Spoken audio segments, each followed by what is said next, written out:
Assalamualaikum warahmatullahi wabarakatuh. Alhamdulillahirrabbilalamin. Assalatu wassalamu ala rasulillah.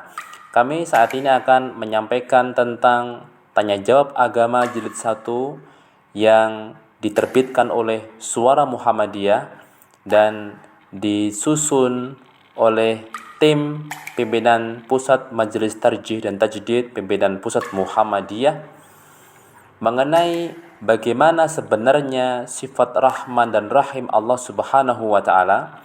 Sedangkan kita pernah menyaksikan anak kecil yang terbakar, kemudian ada anak kecil yang terkena penyakit berat, kemudian ada anak kecil yang buta sejak lahir. Apakah itu sebagai siksaan? Bagaimana memahami ini? Allah menciptakan alam semesta atas iradahnya dan kodratnya, bukan keliru dan sekedar main-main, tetap mempunyai misi. Sebagaimana dalam Al-Quran, surat Al-Anbiya ayat 16. وَمَا خَلَقْنَا السَّمَاءَ وَالْأَرْضَ وَمَا بَيْنَهُمَا لَاعِبِينَ. Dan kami tidak menciptakan langit dan bumi dan segala apa yang ada di antara keduanya dengan main-main. Manusia yang termasuk isi alam raya ini diciptakan juga bukan untuk main-main belaka dan kelak akan dikembalikan kepada Allah untuk dimintai pertanggungjawaban seluruh amal perbuatannya. Sebagaimana dalam Al-Quran surat Al-Mu'minun ayat 115, afahasibtum annama khalaqnakum abathaw wa annakum ilaina la turja'un. Maka apakah kamu mengira bahwa kami menciptakan kamu main-main tanpa ada maksud dan bahwa kamu tidak akan dikembalikan kepada kami? Di dalam Al-Quran surat Adz-Dzariyat ayat 56 Allah berfirman, وَمَا خَلَقْتُ الْجِنَّ وَالْإِنسَ إِلَّا لِيَعْبُدُونَ. Aku tidak menciptakan jin dan manusia melainkan agar mereka beribadah kepadaku. Semuanya itu dan ayat-ayat yang lainnya menunjukkan akan kekuasaan Allah Subhanahu wa taala sebagai Khalik dan manusia sebagai makhluk yang naif, yang tiada kewajiban kecuali tunduk dan patuh menurut kemampuannya, dalam arti berbuat baik menurut kemampuannya dengan berusaha dan penuh pengharapan kepada Allah Subhanahu wa taala sebagai realisasi keyakinan manusia akan kekuasaan Allah di samping menerima apa yang diberikan kepadanya. Yakin apa yang diberikan oleh Allah setelah berusaha dan berdoa adalah termasuk sifat Rahman dan Rahim Allah Subhanahu wa taala dan juga takdirnya. Perlu diketahui bahwa manusia harus mengetahui dan yakin bahwa Allah mempunyai sifat-sifat yang harus ada dan sekaligus berlaku baginya.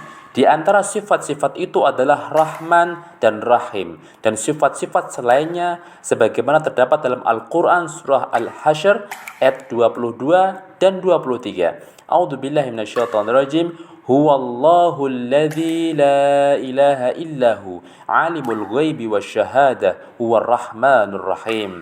Dialah Allah, tiada Tuhan selain Dia yang mengetahui yang gaib dan yang nyata. Dialah yang Maha Pengasih, Maha Penyayang. Wallahu alladzi la ilaha illahu al-malikul quddusus salamul mu'minul muhaiminul azizul jabbarul mutakabbir subhanallahi amma yusyrikun. Dialah Allah, tidak ada Tuhan selain Dia, Maharaja, yang Maha Suci, yang Maha Sejahtera, yang menjaga keamanan, pemelihara keselamatan, yang Maha Perkasa, yang Maha Kuasa, yang memiliki segala keagungan. Maha Suci Allah dari apa yang mereka persekutukan. Selain daripada itu, bahwa pemberian Allah yang berupa kehidupan dan kematian bagi manusia hanyalah ujian untuk diambil nilai kebaikan dan keburukan terkait sikap dan amalnya. Bukan hanya ketundukan secara fisik, tetapi sikap menyerah dan ridhanya terhadap apa yang diberikan Allah kepada dirinya, yaitu ketaatan dengan hati yang penuh penyerahan kepadanya. Penyerahan manusia secara fisik itu suatu kepastian. Allah Subhanahu wa taala berfirman dalam Quran surat Ar-Ra'd ayat 15, "Walillahi yasjudu man fis samawati wal ardi taw'aw wa karhaw wa dhilaluhum bil ghuduwi wal asal." Dan semua sujud kepada Allah, baik yang di langit maupun yang di bumi, baik dengan kemauan sendiri maupun terpaksa, dia sujud pula, bayang-bayang mereka pada waktu pagi dan petang hari. Apa yang menimpa manusia pada hakikatnya adalah manifestasi dan sifat Allah yang ditunjukkan kepada manusia, yang dapat diterima sebagai rahmat bahkan sekaligus sebagai siksaan. Ada pemberian Allah yang nampak secara zahir adalah kenikmatan, namun di balik itu adalah sebagai siksaan yang akan mendatangkan kesengsaraan. Sebaliknya, ada yang nampak secara zahir dari pemberian Allah adalah penderitaan, tetapi justru itu yang mendatangkan kebaikan dan kebahagiaan. Pada akhirnya, semua yang datang dari Allah Subhanahu wa taala merupakan ujian. Dalam surah Al-Fajr Allah berfirman, "Fa'ammal insanu idza mabtalahu rabbuhu fa'akramahu wa na'amahu fayaqulu rabbi akraman." Maka adapun manusia, apabila Tuhan mengujinya lalu memuliakannya dan memberinya kesenangan, maka dia berkata, Tuhanku telah memuliakanku. Kemudian, wa amma idza mabtalahu faqadara alaihi rizqahu fayaqulu rabbi ahanan. Namun apabila Tuhan mengujinya lalu membatasi rizkinya, maka dia berkata, Tuhanku telah menghinaku.